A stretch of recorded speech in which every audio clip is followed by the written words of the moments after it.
అందరికీ నమస్తే. నేను గరిడేపల్లి సత్యనారాయణ. ఇక్కడ సంబంధించి డీలిమిటేషన్ పద్ధతి ప్రకారం చూసినప్పుడు రాష్ట్రం ప్రస్తుతం సీట్లు 71 ప్రకారం ప్రస్తుత దామాషా కొనసాగితే 50% పెరిగితే 2011 జనాభా లెక్కల ప్రకారం అని చెప్పుకుంటూ పోతే వర్షం చెప్తాను.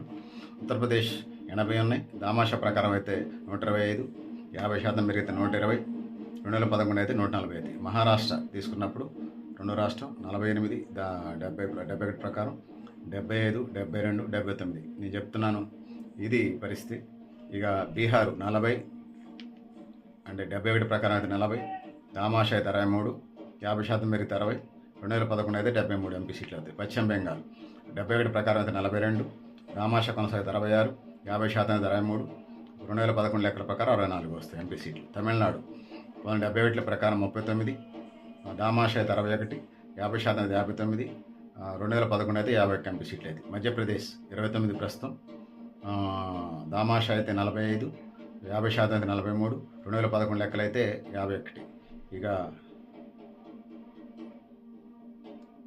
మధ్యప్రదేశ్ ప్రస్తుతం అయితే 229, దామాషా అయితే 45, 50% అయితే 43. ఇక లెక్కలు చూసుకున్నప్పుడు 51 చూసుకోవచ్చు, 51 ప్రకారం చూసుకోవచ్చు. సో ఇది 2011 జనాభా లెక్కలు. కర్ణాటక సంబంధించి మనం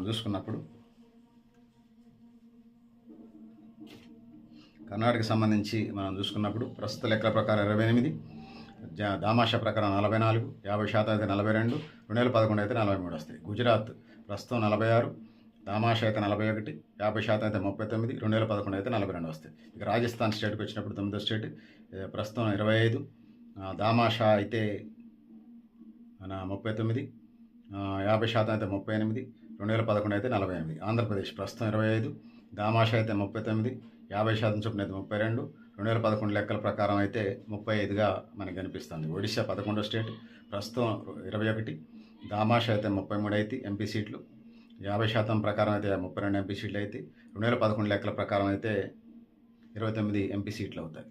సో దాంతో పాటుగా కేరళ 12వ రాష్ట్రం ఇప్పుడు ప్రస్తుతం 20 ఉన్నాయి.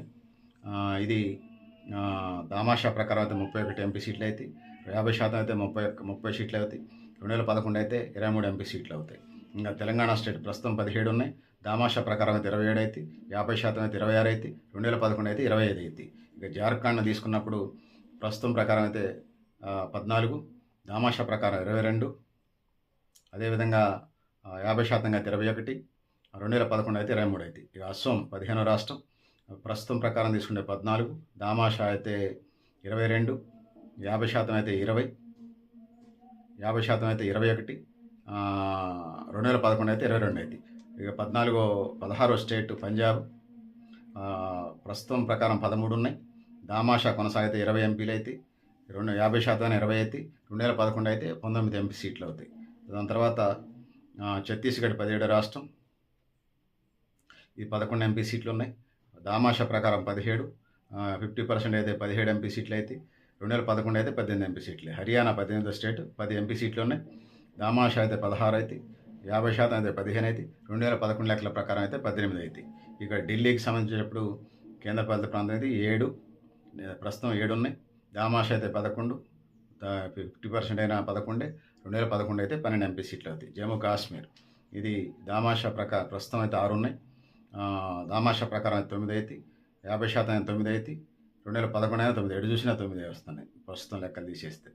సో దాని ప్రాబ్లం లేదు. ఉత్తరాఖండ్ తీసుకున్నప్పుడు ఇది ప్రస్తుతం అయితే 5 ఉన్నాయి, దామాషా అయితే 8 అయితే, 50% అయితే 8 అయితే, 2011 ప్రకారం అయితే 7 అయితే. హిమాచల్ ప్రదేశ్ ప్రస్తుతం 4 ఉన్నాయి, దామాషా అయితే 6 అయితే, 50% అయినా 6 అయితే, 2011 లెక్కల ప్రకారం 5 అయ్యే పరిస్థితి కనపడుతుంది. ఇది మొత్తం 29 రాష్ట్రాలకే 22 రాష్ట్రాలు ఇచ్చిన, మిగిలిన చిన్న రాష్ట్రాలు 1-2 ఎంపీలు ఉన్నాయి.